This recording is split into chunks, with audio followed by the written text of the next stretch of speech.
Hello, all you positive heads out there. It's so good to be back with all you beautiful reflections of the one source consciousness that creates and animates all things.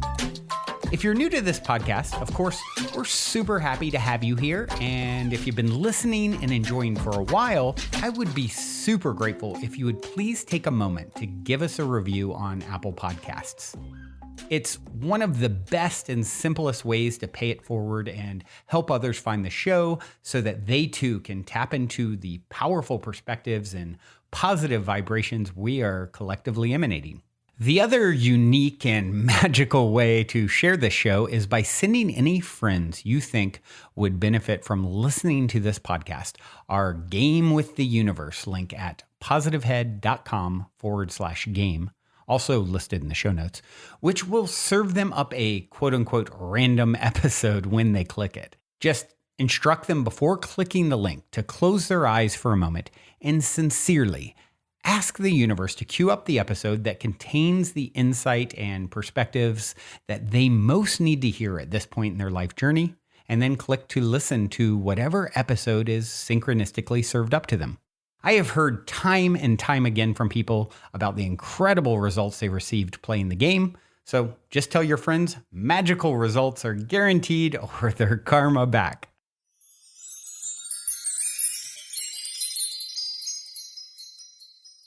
All right, all you positive heads, welcome one and all. Thank you so much for joining me on this magical today.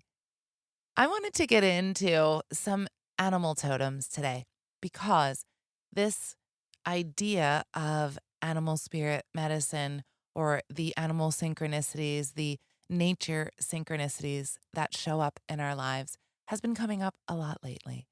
And in the past week, I myself have had a ton of animal spirit medicine come my way. Most notably, I had a coyote run across my path as I was driving down the road. I had a brown recluse spider in the bathtub one night, and a hummingbird who decided to come and hang out with me this morning and sing and talk to me for a good while. There have been many animal totems and nature totems, synchronicities and signs from the universe out there. They're always there. And if we just pay attention to them, we get to learn from them. And that's the beautiful thing. The way that I like to learn from them is to first sit with it and to ask, what is this message for me? And then when I understand that message for myself, then I like to go and research it a little bit more and see what else there is. And one of my favorite books to go to for animal spirit medicine is Ted Andrews' book called Animal Speak. So we're going to delve into that today and see what all of these animal spirits have to say to us. So we're going to start with the hummingbird. The hummingbird, the key note of hummingbird is tireless joy and the nectar of life. The hummingbird may be the smallest of birds, but it is also the most fascinating. Anyone who has ever seen this tiny bird is filled with a sense of wonder and joy. Its name comes from the vibration of its wings as it flies or hovers. We've all heard how good it is to whistle while we work, but humming is much more effective. It creates an internal massage, restoring health and balance. The hummingbird reminds us to do so. It reminds us to find joy in what we do and sing it out. There are over 300 species of hummingbirds. This is very significant. In the Hebrew alphabet, the letter shin is given the numerical value of 300. This has associations with fire and relationships, the past and the future. As we will see later, this is even reflected in the winged movement of the hummingbird. It has the ability to move its wings in a figure 8 pattern, a symbol for infinity, and links to the past and future and the laws of cause and effect. Hummingbirds have long bills and tongues that enable them to extract nectar from flowers. In fact, they could not live without flowers, and many flowers could not live without pollination by hummingbirds. Again, this reflects the mystery of cause and effect that the hummingbird can teach so that you can extract your own nectar. Hummingbirds have knowledge of how to use flowers for healing. This includes their fragrance, their color, and herbal qualities as well. They can teach you how to draw the life essence from them and create your own medicines. as in the case of Bach flower remedies and other flower elixirs. They can teach you how to use flowers to heal and win hearts in love. The hummingbird is the most skillful flyer of all birds. It can hover in the air, it can fly backward, forward, and sideways. In fact, it cannot walk, it flies everywhere. It reminds us that if we truly enjoy what we're doing, we become as light as a feather, and life is rich with nectar. The hummingbird can reach high speed as its takeoff. It can also stop immediately in flight from a high speed. It is such a skillful flyer, and it is not afraid of any predator. Hummingbirds have even been known to chase off eagles. No other bird can fly backwards. This reflects the hummingbird's ability to explore the past and to draw from it the nectars of joy. The hummingbird can help you to find joy and sweetness in any situation. Its swiftness is always a reminder to grab joy while you can and quickly as you can. Because of its iridescent colors, the hummingbird has been named for jewels and glittering stones, like the red-throated hummingbird. It has also come to be associated with the fairy realm. One species has been called the wood nymph hummingbird, and another the purple-crowned fairy. The iridescent colors have also caused it to be associated with rain. More specifically, it is associated with the rainbow of promise that follows the rain. To the Pueblo Indians, the hummingbird's rainbow coloring, its great strength and flying, and its hovering about flowers has associated it with various ritual practices. Prayer sticks and ceremonies were used to bring the rain and to help with endurance. Hummingbirds are big eaters, and most of their food is comprised of nectars, the sugars of flowers, although they will eat tiny insects. The hummingbird may eat 50 to 60 meals a day. Because of its small size and its high degree of activity, it loses body heat quickly, so it must digest food quickly. Individuals with hummingbird totems should watch their own sugar levels.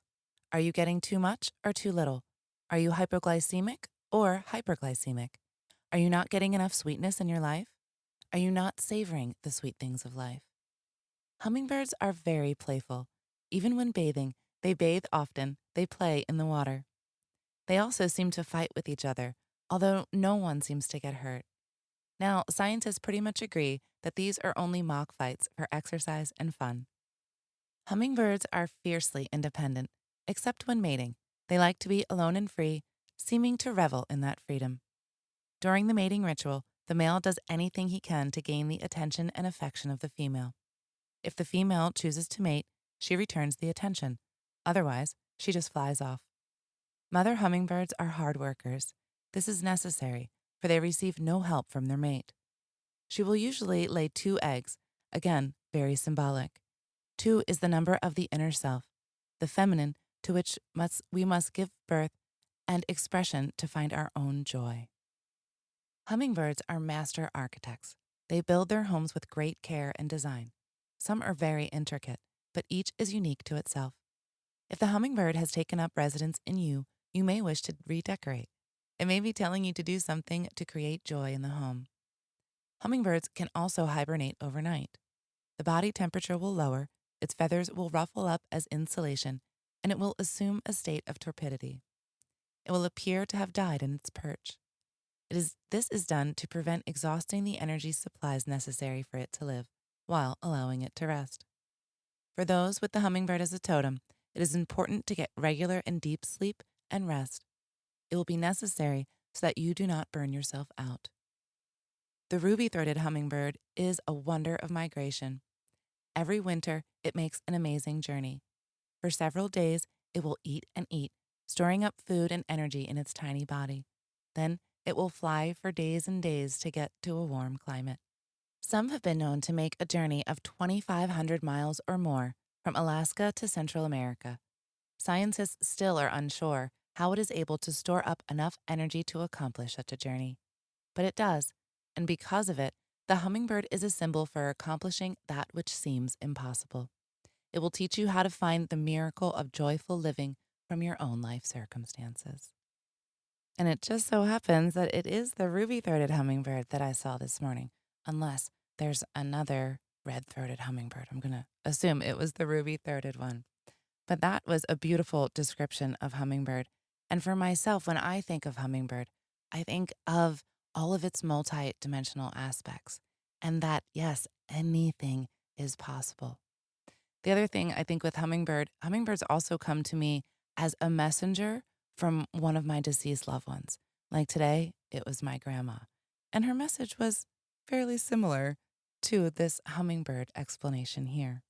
Before we continue on with today's episode, for those of you interested in getting more fantastic fungi in your life, I want to take a quick moment to tell you about a friend of mine's brand new company, The Great Mother.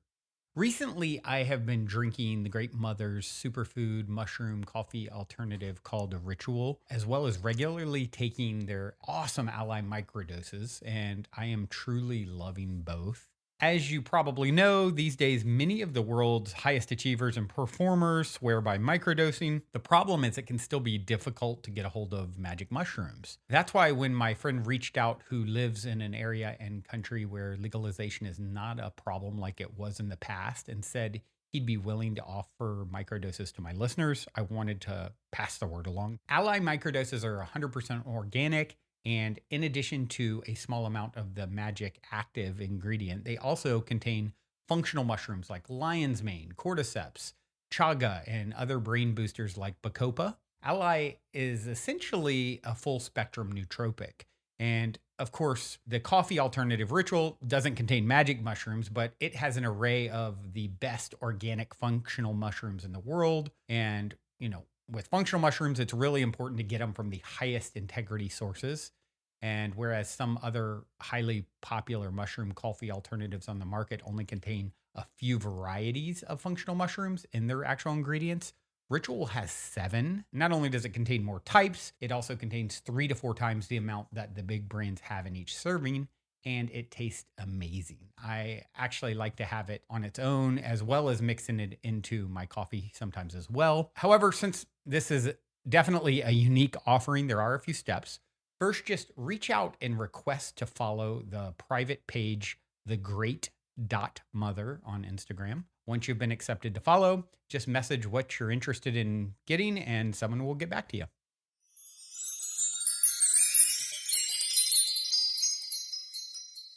So now let's move on to coyote. Coyote is fascinating, and it is an important totem in many Native American cultures. And I had the pleasure of speaking with an Ahashiman elder this weekend. The Ahashiman tribe is native to the Orange County area of California. And when I asked about the meaning of the coyote totem in her tradition, she told me essentially that the coyote is a trickster. And being a trickster, it's also a great teacher. It's very resilient, it's very strong, it's very smart. So let's see what Ted Andrews has to say about the coyote. The keynote of coyote is wisdom and folly. The coyote is an amazing adaptive animal, and the Native American lore about this animal is rich and plentiful. It is the creator and the jokester. Much magic has been associated with the coyote, but the magic does not always work. Even in its not working, it serves a purpose. There is always hidden wisdom where the coyote is concerned. In many ways, the coyote is to the Plains Indians what the raven is to the people of the Northwest creator, teacher, and keeper of magic. Both are playful and love to have fun. Both are skillful, but often look for ways to do things that will not involve the use of their own skill. They often look for shortcuts. Both remind us not to become too serious, and both remind us that anything is possible. Oftentimes, in many of the tales, the coyote makes things more complicated than they need to be. If coyote has shown up as a totem, you may wish to ask yourself some questions. Are you or those around you being too serious? Have you forgotten that playtime is essential to health? Are you complicated what is really simple in some area in your life? Is someone playing tricks on you? The coyote teaches the balance of wisdom and folly and how they both go hand in hand. The image of the wise fool has been used in the lore of many societies. This is the individual who seems to be a simpleton, and yet the words and actions have a much greater wisdom than is initially recognized. Are you not seeing the wisdom of your life and its events? The coyote will help you. In the tarot deck is the Fool card. This card is good for anyone with the coyote totem to meditate upon. Its energies are tied to simplicity and trust. It is the card for developing poise in the chaos of life. It stimulates and renews innocence, and it reawakens a childlike wisdom in response to the world. It is the card that reminds us that true teachers of wisdom have a wonderful sense of humor. Through the coyote, we learn to become again as little children, with a reawakening of the intellect, creativity, the artistic mind, and all of the intuitive faculties. Although often seen as a pest to be eliminated by many groups, it has managed to extend its range. It is found in every part of the country. It has been able to do so because it has used its keen intelligence and adaptive ability. The coyote used to be most active hunting at dawn and dusk. Today, it is most active at night. This is done to avoid other hunters. The coyote will often use cooperative hunting techniques. They have a well-organized system of running down smaller prey. The chase occurs in relays. While one coyote rests, the other gives chase.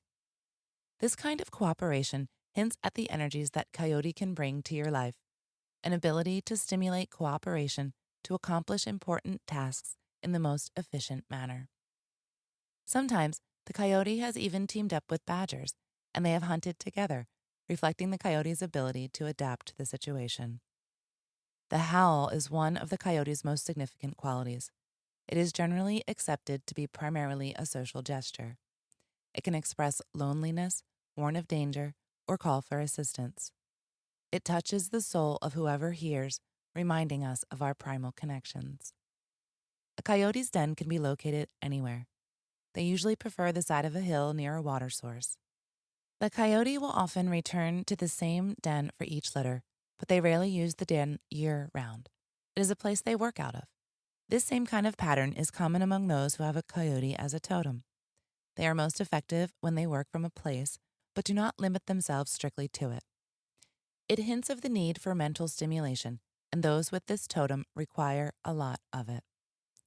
Coyotes have a very close-knit family unit. They will sometimes mate for life. The father is very conscientious and participates in the care of raising the young. Both parents train the young in hunting techniques.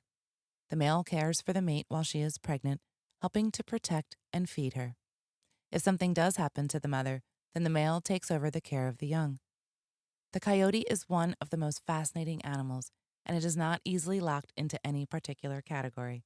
It is filled with paradox, but at the heart of its energy, it is the balance of wisdom and folly that makes for a fulfilling life. I'm finding it fascinating that there are so many things that are very similar between these two totems. So when the universe has a message for you, it's going to get this message to you in a variety of different ways. It's going to send you all sorts of different ways to get you this message.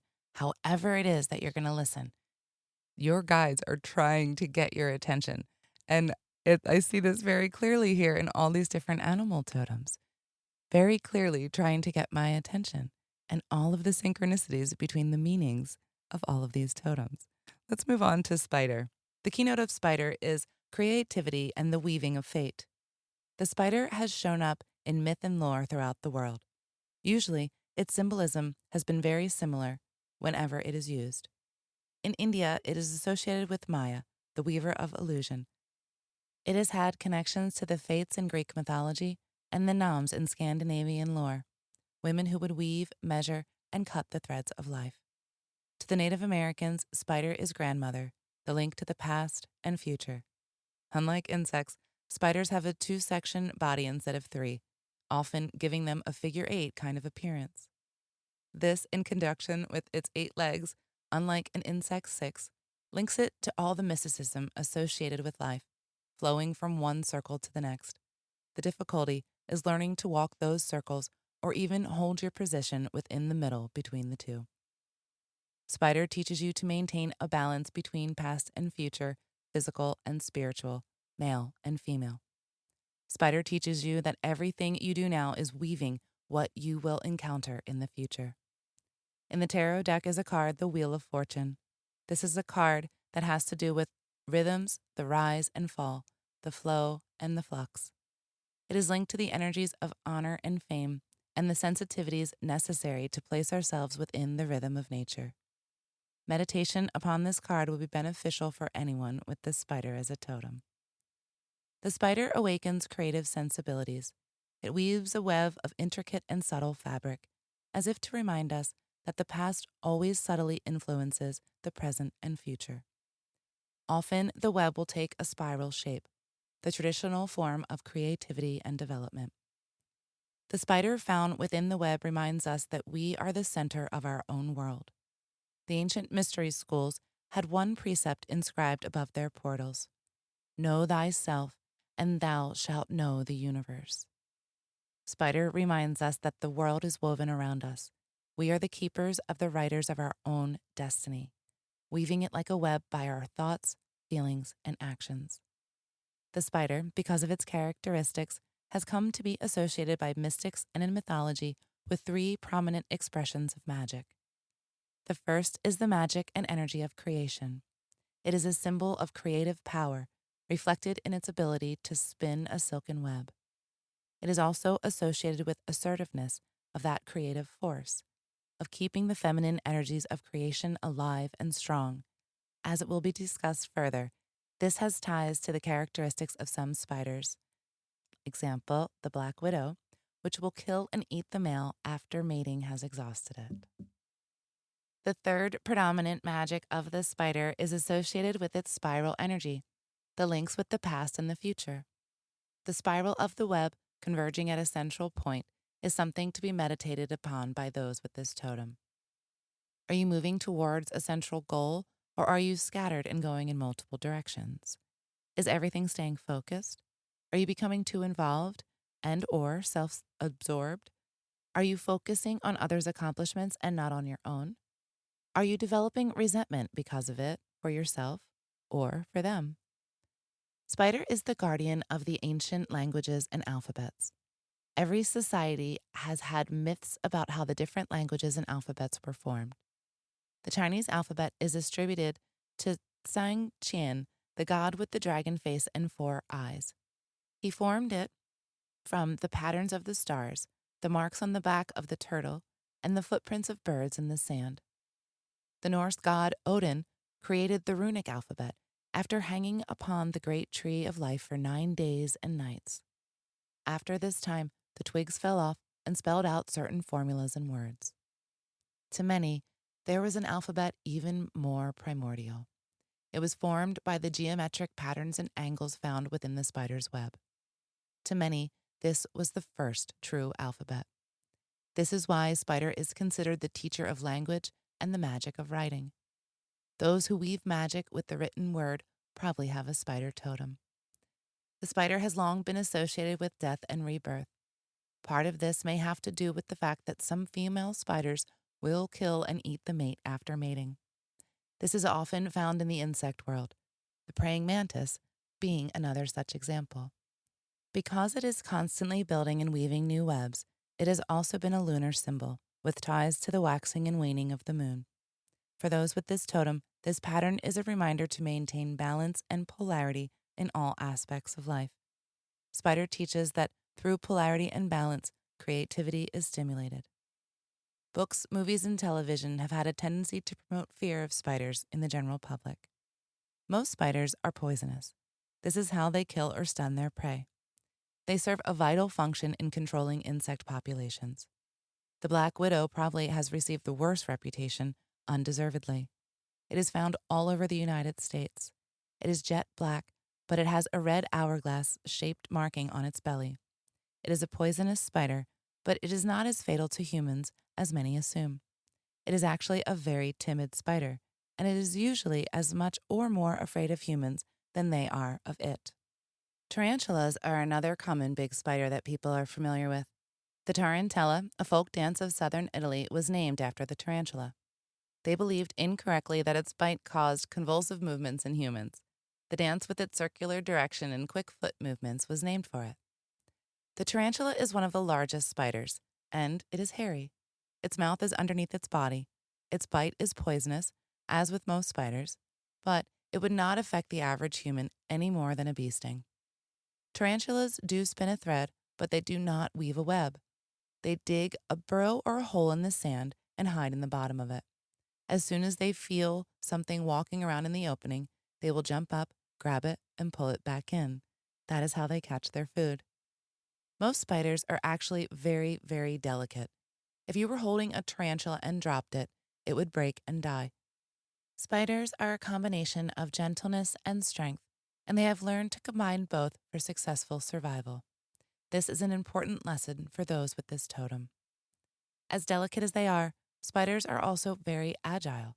They can maintain balance and walk the tiny silken threads with ease. To walk the threads of life and maintain balance has been one of the mysteries throughout the ages. Myth and lore often speak of individuals who have learned to walk the threads between life and death, waking and sleeping, between the physical and the spiritual. This is part of what spider medicine can teach, for spiders are the experts at walking threads. Most people have little or no contact with the bigger spiders, but they will often see a wide variety around the house and home. Many of these serve vital functions, killing more harmful insects. Most of their movement occurs in the dark, and they move into inaccessible areas. This reflects much about how to express the creative energies. Don't be afraid to employ it in seemingly inaccessible corners. Weave your creative threads in the dark, and then when the sun hits them, they will glisten with intricate beauty. If the spider has come into your life, ask yourself some important questions. Are you not weaving your dreams and imaginations into reality? Are you not using your creative opportunities? Are you feeling closed in or stuck as if in a web? Do you need to pay attention to your balance and where you are walking in life? Are others out of balance around you? Do you need to write? Are you inspired to write or draw and not following through? That was for me, y'all. Remember, that spider is the keeper of knowledge and the primordial alphabet. Spider can teach how to use the written language with power and creativity so that your words weave a web around those who would read them. Beautiful. And I talked about the connections between the first two, and then you read the third, and here we go again, right? So that is beautiful. The message I'm getting there, a big message I'm getting there, is balance, infinite possibilities, that we are creating our existence in every moment that we think, every thought, every action. Every time we do that, we are creating, weaving our web. So think about that. Think about where your thoughts are. How often are your thoughts centered on love and creating just incredible opportunity, fun opportunity? I think that's it for me today, everyone. I love you all so much. I'm going to leave you with this song today by Drum Spider called Spider Step. Until next time, I love you all.